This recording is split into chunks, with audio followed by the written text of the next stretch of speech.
Welcome back to the Command Your Brand Show. I am your host, Jeremy Ryan Slate, the CEO and co-founder of Command Your Brand.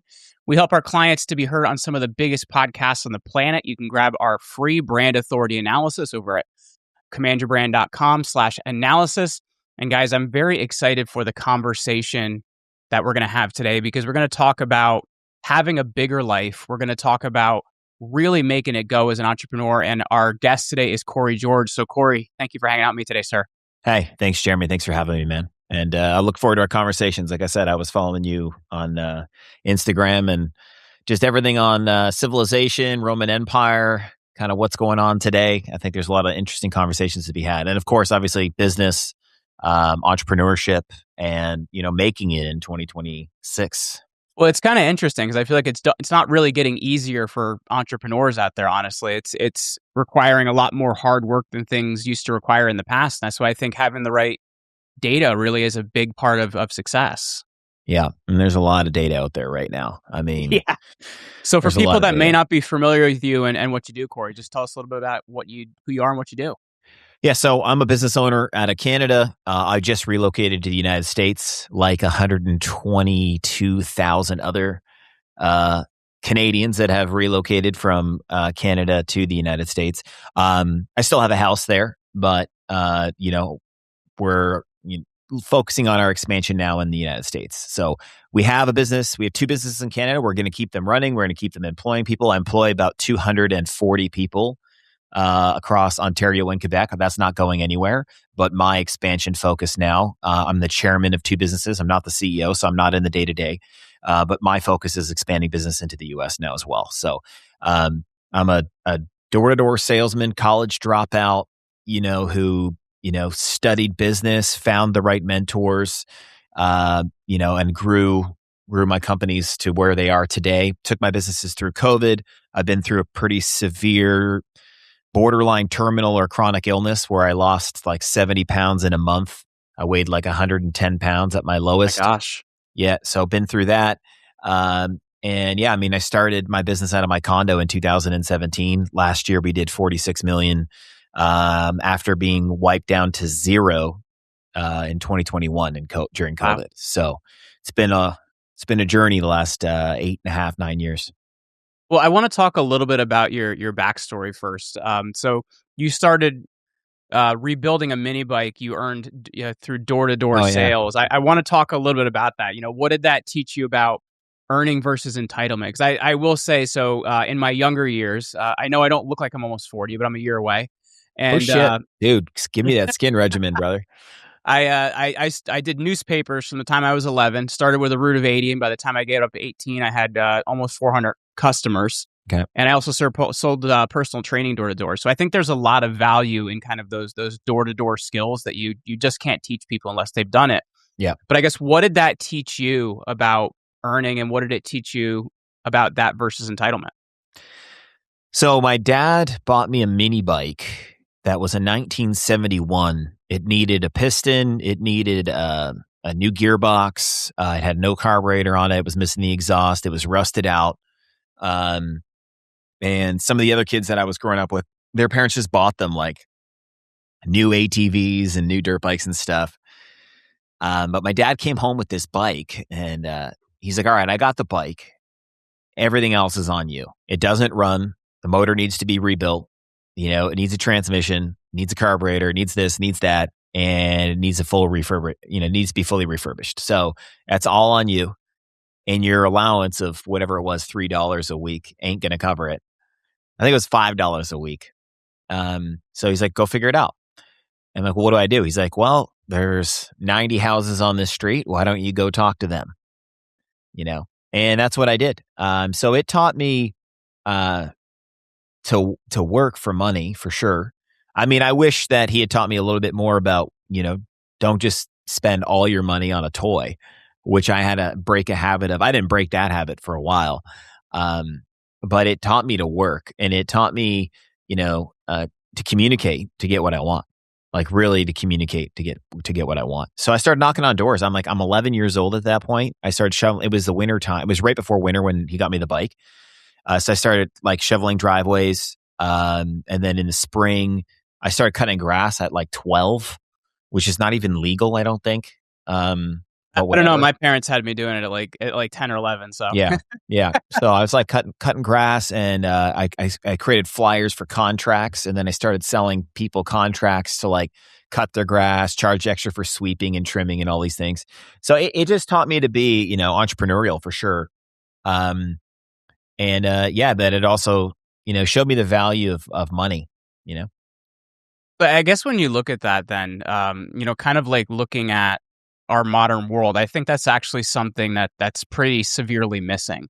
And I guess, why do you think that is? Why do people kind of lack the understanding of kind of the value and kind of the responsibility and what it takes to earn money? I think, business is real simple. I look at it like this. You draw a line down a piece of paper. You got a cost side and you got a revenue side. You look at a profit and loss. Top line is revenue, right? And then you've got all of, right, your different revenue lines, cost of goods sold, and then you got your fixed expenses. And that's the two sides of business. And if you look at how we educate kids, we educate them to be on the cost side of business. So look at every program in school, whether it's accounting, economics, marketing, administration, HR, all of that stuff. If you were to say, where does it fit on the profit and loss? All of it is on the cost side of the business. Okay. So you're teaching people to be, and you look culturally too, you're teaching people that being on that side of business is stable, where you're going to work, you're going to get a salary, right? But really it's a shifting of responsibility for the production of income from you to the company itself, or from you onto a different division. So you're always dependent on somebody else to produce the money so that you can get your safe salary. That's how our colleges, I don't know as much about the United States, but in Canada, the business programs, they don't teach these guys how to run businesses. And that's why if you look at the stats. Well, I know even, so I went to Seton Hall, and a lot of our professors were kind of failed business people in the business school. Yeah, of course, right? Like, who are the teachers?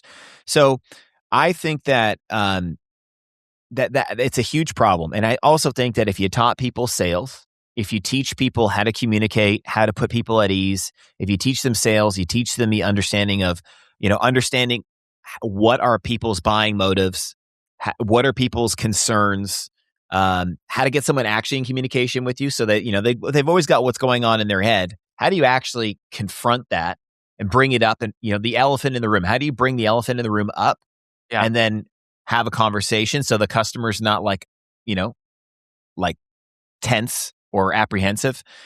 But if you taught that, you would have a public that would see through a lot of manipulation.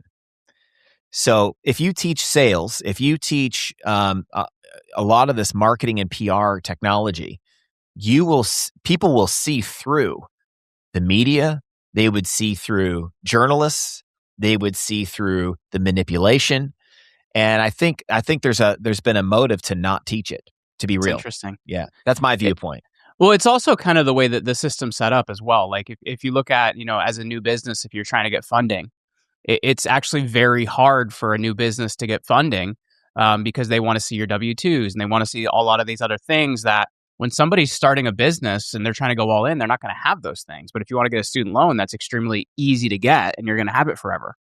A student loan, you can't default your way out of either. That's correct. I don't know if that's how it in the U.S., but in Canada, it is how it is in the U.S. You can't default your way out of a student loan. In Canada, we have more student debt than all other debt combined. I think no. So that's a North American stat. North America, there's more student debt than all credit card debt combined. That's correct.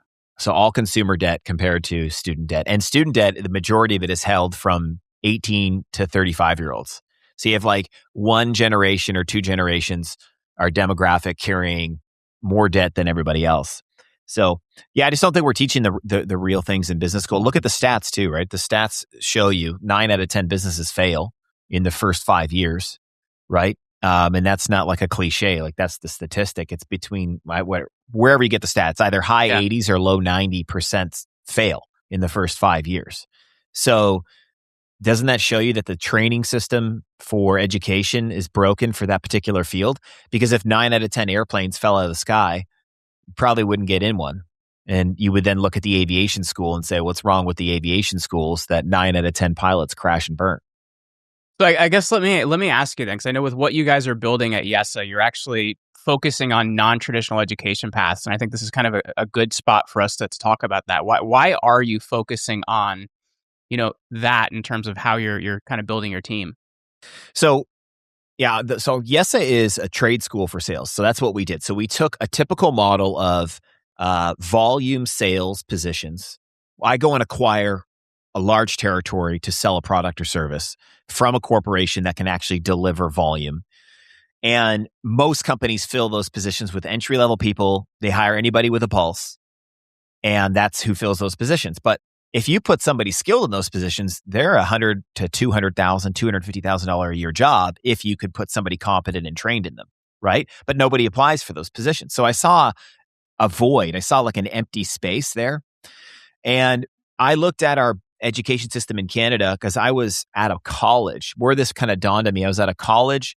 I had sponsored a competition. It's like a business competition where they do like a mock sales presentation. All the students come forward and they present to the industry experts.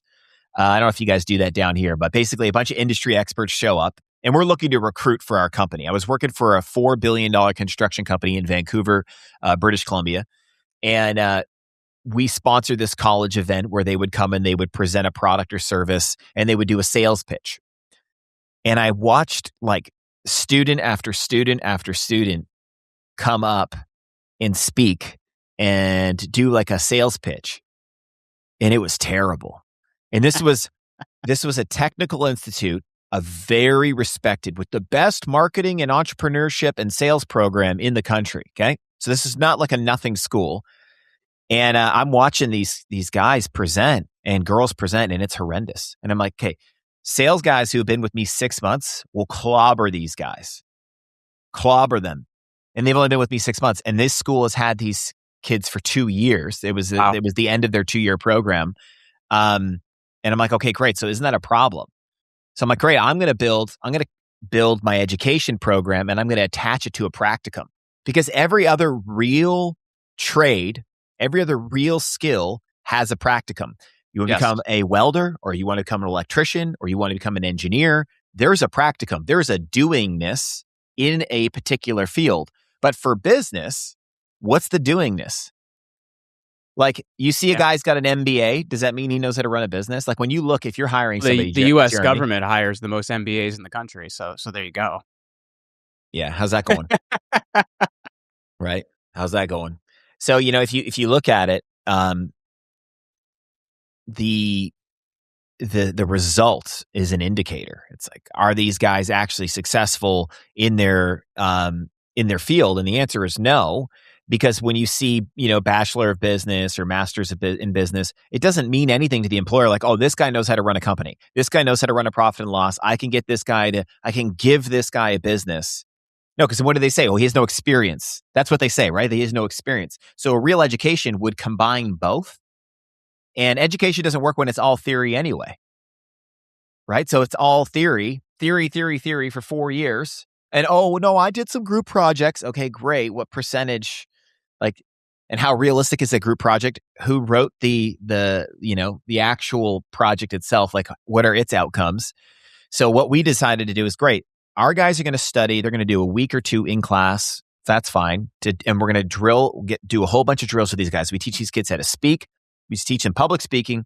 We teach them how to shake hands, which is such a fundamental that we don't teach. Like, literally, you probably do 200 handshake drills before you'll ever talk to a customer, until that handshake is a proper handshake, right? With eye contact, right? And what was your name, sir? Please, John, nice to meet you. Jeremy, nice to meet you, right? Proper handshake. Iron out all the bugs.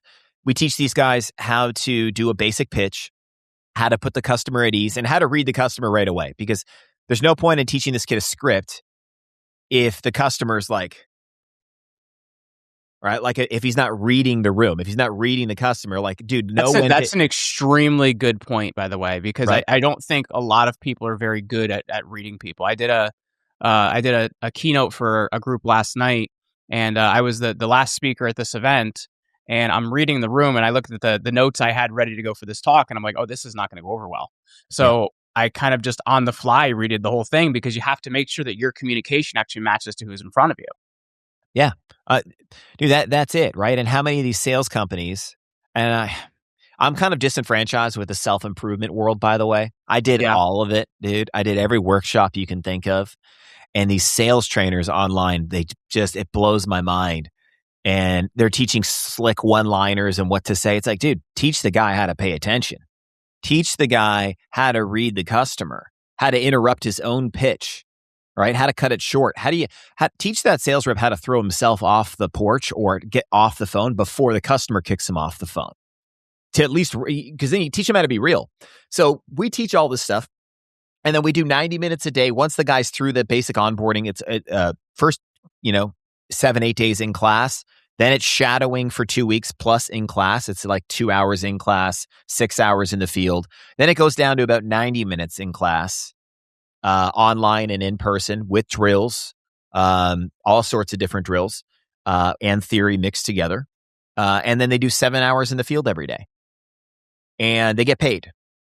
So they don't pay me to be in my company because it's a sales business. So if they make a sale and they get paid $90 or $100 on that sale, I'm probably making $200 plus, right? Like I'm going to run because I got to pay overrides and run my business. Sure. But I make money when the kid is successful. So I only am incentivized to teach him what's going to make him successful. So I guess looking at that then, when you're looking at a good salesperson, what are those traits or those skills that make up a good salesperson? Because I think, as you mentioned, in kind of the personal development, online business world, there's a lot of what we're told it is. But in your opinion, what does make up a good salesperson, and what are some of those, hard skills and soft skills? I mean, I think number one is number one. And number one is the guy. This comes before even sales. This is any particular field. Does the guy have the ability? Is he running his own life, or is it still being run by somebody else? Meaning, can he sign up to a way of living, like a philosophy, or not? Because if he has mommy and daddy in his ear, or she has mommy and daddy in her ear, like let's say the person's under 25, like the age keeps going up, by the way. I can't believe how many of these kids live with their parents, and their parents are still the number one influencer in their life. Yes.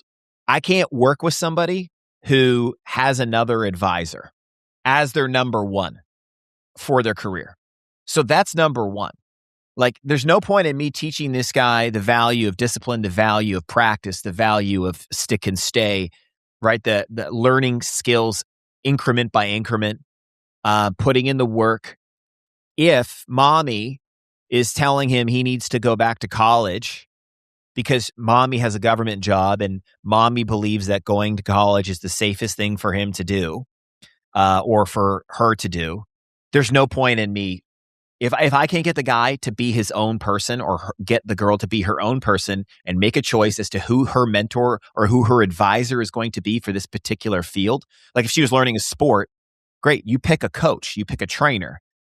You're not going to try and learn 5 different sports at once because your parents told you to. So, or your friends, that's the other one. So it's either the parents or their friends are the biggest influence and advisor to them. So if they can't choose an opinion leader, if they don't have the ability of determinism to make their own choice as to who they're going to allow to influence them, they're basically going to be, they're going to manifest all sorts of stuff. They're going to be up and down. They're going to be inconsistent. And I'm going to put a bunch of energy into trying to pull this guy in a direction. And I'm not going to realize that there's somebody else in his ear, whether it's at home. And they might even mean well, but they might just have a broken philosophy. So that's the first thing we do, by the way, on day one. When we hire somebody, the first course we run is, who do you listen to? And it's an entire course, basic course, on how do you determine who you get advice from and who you don't. And the first people we got to strip away is usually getting them to look at mom and dad. Hey, are mom and dad where you want to be in your career, truly? Yeah. And do you want to take as long as they did to get where you're looking to go? That's the first thing that we got to get the guy correct on. Everything else we could teach. I could teach the guy how to read the door or how to read the phone call. You can teach the person how to take rejection. We can run 100 rejection drills in a row, 500 rejection drills in a row. We actually have those. We can teach the guy how to handle the internal dialogue, because every time you start at 0 in new sales, right? Like a new day, and all of a sudden you're on 0. Yesterday you were killing it. Today you're on 0, and the voice starts, right? What am I doing? What if I 0 today? What if I don't make any sales? Right? Am I really cut out for this? We can teach the guy how to handle all that. But I can't fix the guy. I can't help the guy, get the guy set up if there's someone else undoing the work. So let me ask you this then. Like, what about character development? Because I feel like that's a big part of it too. And I feel like it's a big knock that sales get, that a lot of times, it's somebody trying to be slick and trying to just, move something they may or may not care about. So I guess when you're looking at salespeople, number one, that obviously isn't how good salespeople are. But number two, how do you handle character development? Because I think that is a really important part of it as well. I mean, we have a course on ethics, but I mean, again, it's stripping away what they think is sales, like Jordan Belfort and some of these slick sales trainers and who are teaching people to be manipulative, right? So character development is it. First of all, one of our philosophies is win, lose, or draw. They love you. So win at the door, or win on the phone, lose on the phone, or draw. That customer was impressed by your professionalism. You didn't antagonize them, and you left them better than you found them. Okay. That's the first thing we need to teach, because if we're not getting this person to leave a door or a phone call or a customer better than they found them, then they become a mercenary salesperson. When we become a mercenary salesperson, what happens is they will do anything to make a sale, right? And they're not doing win-win-win. It's not win for the customer, win for the company, win for the sales rep. There's usually a zero-sum game that they're trying to play where like it's win-loss. Those guys never last. They always jump from company to company. They can come in, they can be slick, they can sound really good, they can put up a whole bunch of deals, but then unless they're a sociopath, they will get unsold on what they're doing because they deep down will not feel good, and they'll start pulling back. They'll get literally unsold. And the sales guy that comes in and doesn't go for the shortcut. He doesn't dance around in these gray areas all the time. He's going to build skills. It's because look what happens in sales, right? The company doesn't audit their own sales enough. It's the company's fault for the character development. When you get an 18-year-old kid, a 20-year-old kid, a 25-year-old kid, and they are kids at 25, and you're not auditing. See, the owner's getting high on this kid's sales. It's like, oh, this kid's a killer. I never buy it. Right? We always do we have a qualifications division or department in our business, and we're going to audit a lot of those sales, and we're going to find out. So if this guy's killing it, I want to make sure he's actually killing it for the customer so that I'm not rewarding him, putting him on a pedestal. I don't want to create a reward system for this guy to go out ethics or to this guy to compromise his own integrity. I want to catch it quick, and I want to correct the guy. I don't want to fire him immediately. I want to correct him, but I do not want to incentivize this guy taking shortcuts. Yeah. Because if I'm doing that, I'm going to mess the guy up, right? So I need to penalize that behavior and then obviously educate the guy out of it. But I just think that that's what businesses aren't doing. Businesses, they're looking for the money. They're falling into the same trap the sales rep is. They think the short-term gain is going to be the money. Yeah. And then it always bites them in the ass because the sales guy gets disenfranchised. He ends up quitting. And then you get a bunch of upset customers and the cycle repeats. So if you got to qualify your own sales, you got to actually investigate your own customers. And this guy did record numbers. Great. Let's audit it. Let's audit the sale. What would you say separates a good salesperson from a great salesperson? And what is that thing that's different between the two? Ability to stay sold. Period. Ability to stay sold on their product and service. See, you got to understand that counter intention in sales is the norm. So this guy they come into the company, they get sold on the product, right? They go through orientation, whether they're selling cars or they're selling, telecom or they're selling coffee. I don't care what they're selling, but they go through an orientation and education process. And if they're working for a good company, They learn about quality control, and they learn about why the products, has its own value proposition, and they learn all of the features and advantages and benefits of that product and service and company. They get sold on the product and service. And then we teach them skills. But if we just did that really well, got the guy really sold on the product and service, whatever natural ability he'll have in selling and communicating that conviction, he'll do okay. Then we can start building it. But what happens over time is that guy's talking to the unsold all day, every day.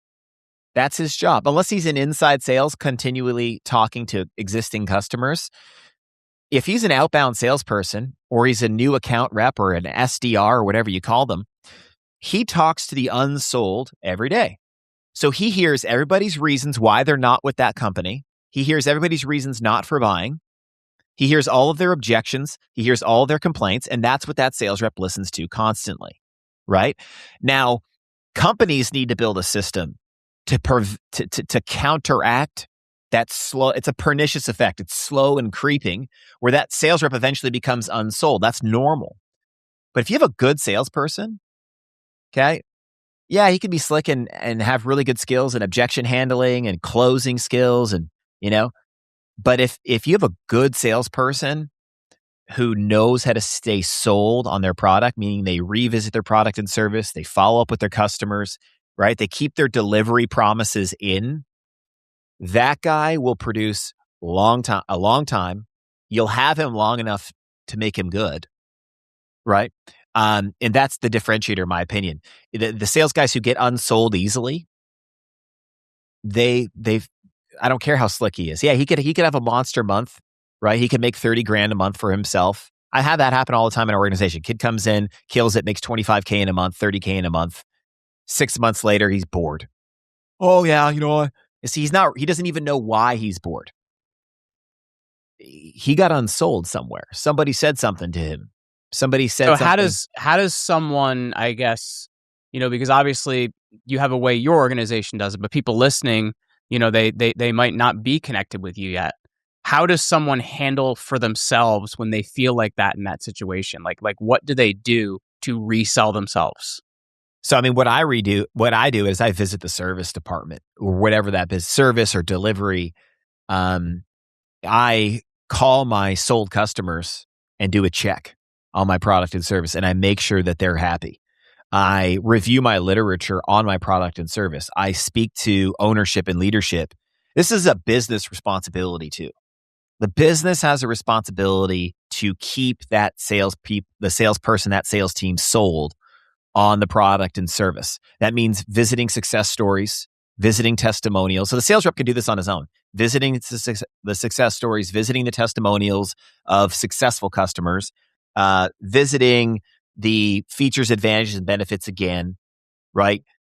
Owning the product, utilizing the product, brushing up on their industry material, looking for the plus points, because we can get hung up as business people on our out points.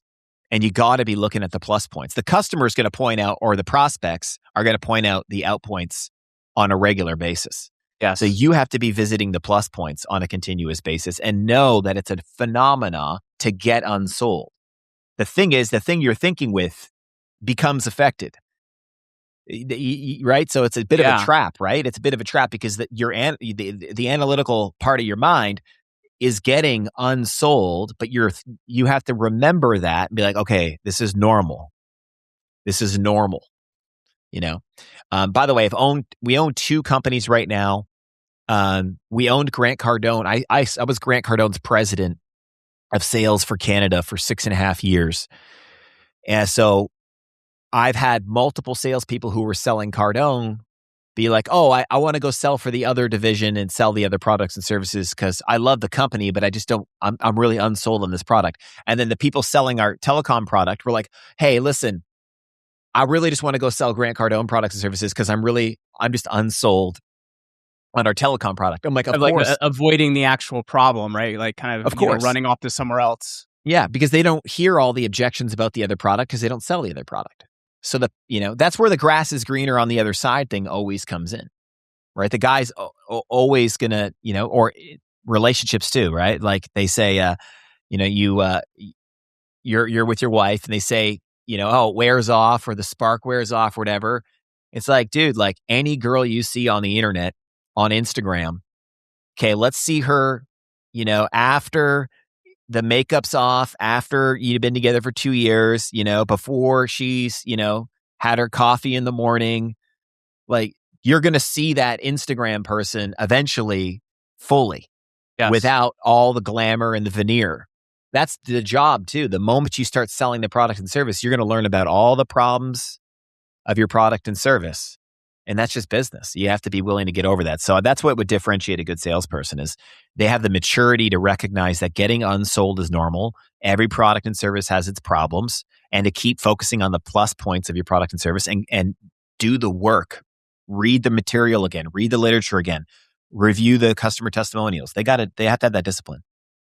Well, Corey, in looking at the company you've built in Yes, I guess what stands out the most to you about that success story of what you guys are doing?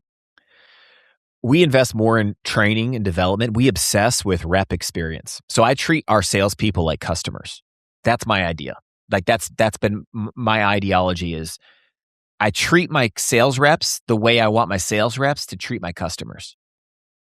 Because if you look at it, right, most salespeople complain about their leads or they complain about their prospects. Bad leads, right? Right, yeah. But then look what sales managers do. Mm-hmm. Sales managers and directors complain about their salespeople. So they're just doing the same thing, right? And then owners complain about their staff. So you have to take responsibility. If you want your sales reps to take responsibility for the customer experience, for the prospects' reactions, for the leads, if you want them to take responsibility for the result, then you have to take responsibility for the salespeople. So we treat our salespeople like they're our customer. So I want to become the best place to work for salespeople. I want to make sure I provide them the best training. I've given them no excuses to not succeed. And I want to run the best sports camp in the game. We treat sales like a sport. So we study, you study the Roman Empire. I study elite athletes. Not that I ever was one. I did bodybuilding and some other stuff, but I've never been a pro athlete myself, but I've been a pro salesperson. Yeah. A competitive, like nationally in door-to-door sales leagues. I've been a competitive salesperson at the highest levels. And I treat it like a sport. So I'm like, great, let's run our company like a sports camp. Like you can't just teach theory. You're not going to make a guy good at basketball by showing him gameplay footage only. Now, gameplay footage would be important, one piece of it, but then you'd actually have to break the entire sport down into little drills. Well, if you break sales down into little drills for every little aspect of it, and then you tie some of those drills together, and then you put scrimmages together where you actually have role play scrimmages. Like scrimmages are different than drills. Drills are not, scrimmages and drills are different. And then what you do is you got to put the guy in the field with a pro. This is expensive. Yeah. That's the thing. Businesses don't want to make the investment up front, right? I mean, our training department is about $1.5 million a year. That's just staffing. Wow. These are guys that are not now producing sales for me because they're running rookies. These are my best guys, by the way, and my training team are my best guys. So I'm taking my best guys who have the IQ to, learn the theory and the axioms and the principles and fundamentals behind what they're doing. Because some guys are really good, but that doesn't mean that they understand why they're good. So I take those guys and we invest in the rep experience. That's what I'm trying to do. I'm trying to create the ultimate experience where any person who has the will, right, who has their own determinism, can come in and learn the craft. That's what I'm trying to do. And we just rolled out we're rolling out a new curriculum right now. And man, building a curriculum is a ton of work. But we're investing millions of dollars in developing the ultimate sales curriculum. And I think that's where we're different from other companies. They are focused on selling as their number one, product. Their number one valuable final goal is selling the product. We have two valuable final products. One is selling the product and service. Two is building elite salespeople. Those are our two products as a company. And that's how we run the company. And that's how we invest money in the company. The thing I can really appreciate that is one of the conversations I end up having with people again and again and again is if you kind of look at not just the sales world, but just the work world in general. One of the biggest things missing is apprenticeships. And this was something that, in the Middle Ages, people did it. Before the Industrial Revolution, they did a lot more. People still do it in the trades, but there's no idea of real apprenticeships. That's where you get that on the ground experience. And it teaches you two things. Should I be doing this, or how do I actually get the skills to do this? And I think it's something sadly missing just in the work world in general. It's missing for sales. It's missing for business. It's missing for a lot of, and you can see it in society of like all the areas where things fall down. It's missing. It is actually missing. Look at like, I look at like all of the areas where there's trouble. Like, let's just look at driving. Yeah. If you look at our society and you say, okay, great, how many problems traffic wise would be resolved with better drivers? Like, how many of these guys have their attention right in front of their bumper instead of having it 5 cars, 10 cars, 20 cars up, seeing what's happening? Like, I love watching traffic when there's waves of traffic. You can watch the traffic pulse. These people are staring at the person in front of them. So you can look way up ahead and see that all the brake lights are on and you can coast. And these guys will zoom right up to that congestion and they all hit the brakes and it creates a traffic pulse. People don't know how to drive. They don't know how to operate their vehicles. But we have a society that profits on ignorance, right? So when you have an incompetent public, right, then we have more insurance, right? You have more repairs, okay? You have more of these electronic features. These cars now, like cars are built for idiots now. Like they're self-driving. They alert you. The car, like anytime I rent a car, I have to turn off the car hitting the brakes if you get close to somebody. We just got a new car and it has that lane control thing. I just figured out how to take it off. It is so annoying. It's like you're not in the exact middle of the lane. Oh my gosh, dude. And when I'm cooking, man, and I go to change a lane and it tries to stop me. I'm like, so my point is like, if we look at society of where it falls down, it always falls down from an educational perspective, an inability to pass knowledge down from the best performers to everybody else, right? That's what education should be. Education needs to be a study of the best practices and the best performers in a particular field. It needs to be a codification and a standardization of that. And then it needs to be that skill broken down into step-by-step learning format. But that's not what our curriculums are. That's not what our education system is. I mean, if we actually made everyone do a driving apprenticeship before they drove, like I don't know how it works in the US, but in Canada, you could just write a test. Yeah. And then you can do a 5-minute in-car and you pass. Well, in New Jersey, we have to do, I think like, it's like a couple hours of like behind the wheel with a driving instructor. And I know, we had a nanny for a couple of years and my wife was like super comfortable with her driving with our kids because in Hungary, they required like almost 100 hours of driving experience or something like that. I love that. I love that. Watch what happens to the roads if we pass something like that. Yeah. Right? Society's kind of frustrating for the competent. Like I was driving here today and these guys in front of me didn't know how to use the traffic circle. That stuff, oh, dude, that bugs me. You see the issue everywhere. So I don't remember how we got onto this, but just if you look at we were talking about apprenticeships, it's kind of the idea of like actually having on-the-job training and actually having experience that way. Yeah. I mean, look at how can you run a business, first of all, if you don't know how to confront every area of that profit and loss sheet? A profit and loss is just like the pulse of a business, right? And it should include every area. So if you don't know how to generate revenue, you don't know business, period. And then if you don't understand management from how to lead people, then you don't understand business. So these are, if I wanted to be a business person, I would spend a decade working for other people. And this is what I did. I took the safest approach to becoming a successful business owner. Start as a salesperson. Well, first dropped out of school because I was in a business class and my business teacher, business communications was the course. I'm like, this guy's never run a business. Like he never had run a business. He had written the textbook though. He was selling the tech. He had to buy his textbook.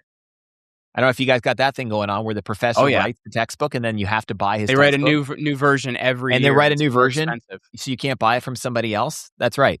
So I'm like, this guy's never run a business. So I dropped out, did a sales role and listened to audiobooks on business. Now, I got a lot of bad ideas from a lot of these self-help people that I had to undo later. But that was my career. So sales. And then they're like, oh, wow, you're really good. Because I was listening to books, I'm like, oh, that's kind of what I'm doing here. I see what I'm doing. And I started studying myself. I started recording my own sales and looking at what I was doing. Now, I had a gift, to be real. I didn't build this. I didn't come into this world and build this skill from scratch. This skill, there was some talent there on how to get into communication. Then I became a manager and ran teams. I was 21 and I was running teams of 12 guys, 15 guys. And then they made me an assistant GM at 21 to 22, and I was running an office of 60 sales reps. Wow. So, and it's funny is when they would ask me how old I was, I would tell them to guess. And I had a beard. So they're just like, oh, what are you, like 30? I'm like, oh, that's a good guess. How old are you? And when I turned 30, I realized I'd been 30 for 10 years. So funny, on my 30th birthday, they're like, hey, happy 30th birthday. I'm like, shit, man, I've been 30 for 10 years. Yeah.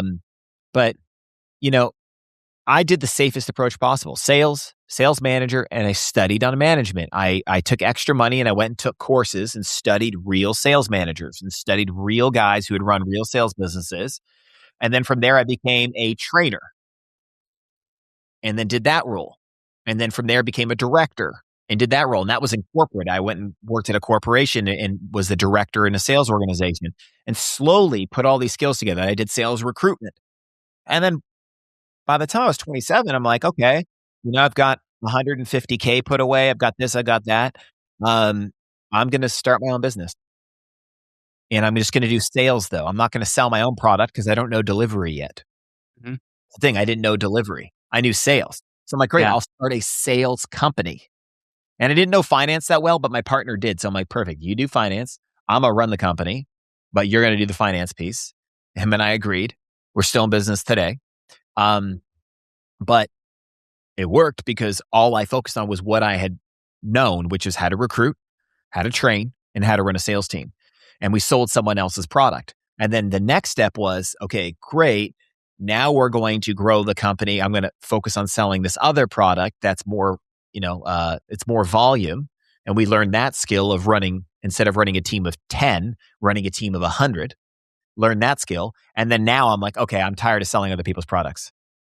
So now last year we rolled out Canada First, which is our home security product, which is a real home security product, not the illusion of security because you have an alarm system, but actually a product that keeps people out of your house, makes the house burglar proof, reinforces the windows and doors.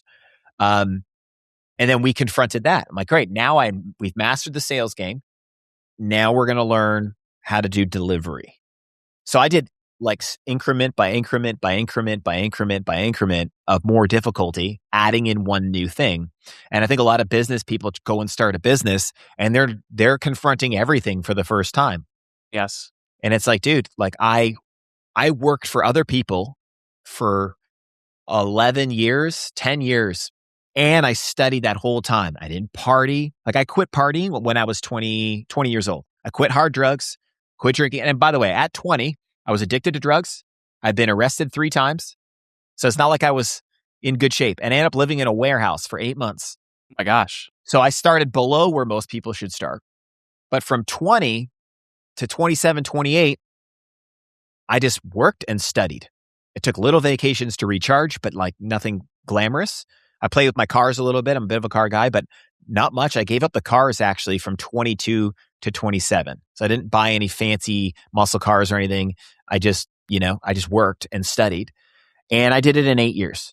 Wow. Where I became a business owner in 8 years. And then I didn't really make any real money though. The first 2 years of my business, I made less money than I did in corporate. I was making $250,000 a year at 26 in corporate. My first year in business, I lost money. Like I put my 150K into the business. I paid myself 45 grand. The next year I made 140, but that didn't make up for the loss from the previous year.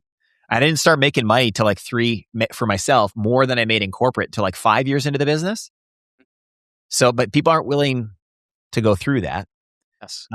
So that was a little, I don't know how we got on that either, but a little bit about my story. No, it's, I think it really does hit the point that experience is the best teacher. And I think for a lot of people that experience, they're not having it. So I think from that, this is something that has a lot of benefit to people. Just seeing how living life and working hard can have a ton of value. Yeah. And like, I just looked at living my life in chapters. I'm like, great, this is a sales chapter. I'm a master sales for the next year and a half. I'm not going to worry about missing out on, man, do you know how many summers I was knocking doors or I was just doing sales and I'd be in a neighborhood, a residential neighborhood, and I was running a sales team and there's a barbecue going on. And I'm like, oh, look at those. And I'm jealous. I'm envious of these people who are just going to a barbecue. Or I'm outside in the rain and I'm watching somebody drive by in a nice warm car and I see them drinking their coffee and I'm outside in the freaking cold in Alberta. In the rain in Alberta, it's like cold and it like hits you in the face. And I'm looking at these normal people and I'm like, I envy that. But I'm like, I'm going to keep going. Like I'm envying people. Dude, I'm coming out of work one day. I was running the Grant Cardone sales business. Man, that was hard, by the way. When you sell sales training, you got to be so good because when you sell sales training, there is no merit to the product except how good your sales process is. Like when you sell a car, if like I wanted to sell you a BMW M5, right? And I messed up my sales process, but you really like the car. You're like, all right, great, I'll buy the car. But when I'm selling you sales training and I don't handle your objections well, or I don't put you at ease, or I don't do a proper fact find with you, you're like, well, your product must not be very good. Right? So I'm selling the Grant Cardone product and service back in 2018, and I walk outside and I see this guy cutting grass. Him and two guys, they got their truck pulled up in their trailer and they got like some blue collar music on in the truck. It's like probably the stereotypical like Bachman Turner Overdrive, like taking care of business, like that type of shit, right? Yeah. And buddy's having a coffee and smoking a cigarette. Other guy's on the trimmer. I looked at that. I was like, that looks like fun. Like I envy that. And I walked inside and went to my office that day. Meanwhile, my business was doing $3 million a year, $4 million a year. I was probably making like $150,000 a year at that point, like still putting things together. I'm wearing a suit and tie. I'm my own boss. And I was like, why was I admiring the guy cutting the grass? So I started looking at that like thought process. I'm like, why am I envying him? And I realized because he knows what he's doing. And I don't know what I'm doing still. And wow. I realized what I valued was knowing what to do when you got to work. And so many people think that they need a break on the weekends. They need to drink. They need to smoke weed. They need to take their mind off of their problems at work. Or have you ever heard, obviously you've heard this, like, oh, he's taking his work home with him. The only reason the guy's taking his work home with him is because he didn't know what to do when he was at work, right? And he doesn't have a plan to solve what's been put in front of him at work. Now, you're always going to encounter new things, but if it's a perpetual situation you find yourself in where you don't know what you're doing at work, you're going to bring your work home with you. You're not going to value it. You're going to need the weekend. So when you hear Grant Cardone or these self-help guys, I like Grant out of all of them, but he say, oh, you got to work every day and blah, blah, blah. People are getting so angry at him. What they need to understand, and what Grant needs to understand, he needs to be a little nicer about it, is that guy doesn't know what he's doing at work and he needs to withdraw. He needs the space from work to clear the mind out, to get his nerves back, to get refocused. He needs the break. But if he spent his time studying his craft and learning what's going on at work, the stress level at work would come way down. But these self-help guys in this whole industry says you need to work 7 days a week and you need to grind it out and they're totally missing why the guy is backed off of work, why the guy's partying on the weekends, why the guy's so looking forward to TGIF, or why the guy's looking forward to the vacation, because he doesn't know what he's doing. So I recognized that because I also cut grass like when I was growing up, and I was on a crew when I was like 17, where I was like on one of those crews that would do like commercial lawn care. And it was fun, but I was like, that's why I valued it, because the guy knows what he's doing. He goes to work, he does his job, he goes home, it's finished. He's not, the guy cutting the grass doesn't go home and say, Oh shit, I didn't know. Oh, Dan, I didn't know how to trim that edge today. Fuck, what am I going to do tomorrow? Like, he doesn't do that. Yeah. And you know what's crazy? Someone taught him how to cut grass.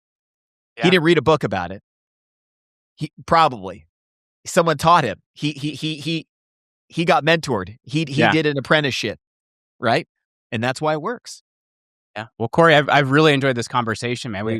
We got really deep in the second half here, actually, compared to where we started in the beginning. So I really enjoyed this. But for people that are watching and they want to connect with you and learn more about what you're doing, how's going to be the best way for them to do that?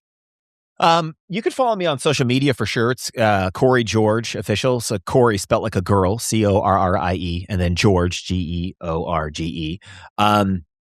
You can, probably that's probably the best way. You can follow our company Yesa. So Yesa, Yesa on Instagram. On all the social platforms, but mostly on Instagram. Canada First is the other company. So we have the home fortification product I was telling you about, where we basically took a product that was designed for U.S. embassies and banks to make windows blast proof. And we put that window film and we do door reinforcement that they would do in government buildings. We do it on residential homes. Wow. And we do it in a way that's not overly expensive. So it's not for the elite. We're like looking to bring a real solution because Canada's got a major crime problem. We've got the most property crime in the Greater Toronto area than any city in North America per capita. Wow. More property crime. So it's pretty bad. And so that company's called Canada First. And we have all sorts of solutions. And we actually have a playbook that we give away for free. So if people want to get something out of, checking us out, they can also check out canadafirst.com/gift. And basically my mentality with selling a product, so you can see how I live this, is we look to educate buyers and give information away for free so that you don't need to buy from me. My whole goal is this. I want to make my company the best, and then I want to educate buyers on how to shop the industry. And if I educate you, then you can go and use our information because we might not be in your area. They might be listening in an area where I don't offer services in those areas, but they can use our playbook. They can download our playbook and they can use that to shop competitors. And that's always been my mentality, is if we become advisors in the industry, if we become the advisors to the space, we'll always win. There'll always be enough money to go around, and we'll give information away. We give education away. So if you want to know how to fortify your home, how to make your home burglar proof, canadafirst.com/gift. That's a free playbook. By the way, you don't need to sign up. So you don't need to put in your email. It's not a funnel. It's not what do you call that? Like it's a landing page, but it's not like it's not a marketing trap. You know what I mean? Like you literally could just go to that website, get the playbook. You can watch the videos on that website for free. Requires no email address, requires no phone number. You can literally just go there. How do you fortify your home? How do you make your home burglar proof? How do you prevent your cars from being stolen? Especially if you're in Canada right now and you're listening to this, or if you're in some specific states. I don't know are you in New Jersey right now? Yeah, I'm in New Jersey. How's your crime? Is it okay? I live in the part of the state where it's all cows and nobody locks their doors. Okay, that's great. Not affected. So, but that's how they could find us. Yeah, Corrie George on Instagram or Facebook. And that's, and then Yesa and Canada First on social media. Very cool. Well, Corey, thanks for hanging out with me today. And for those of you watching, reminder to like this video, leave us a comment, and smash that subscribe button. And we will catch you next time.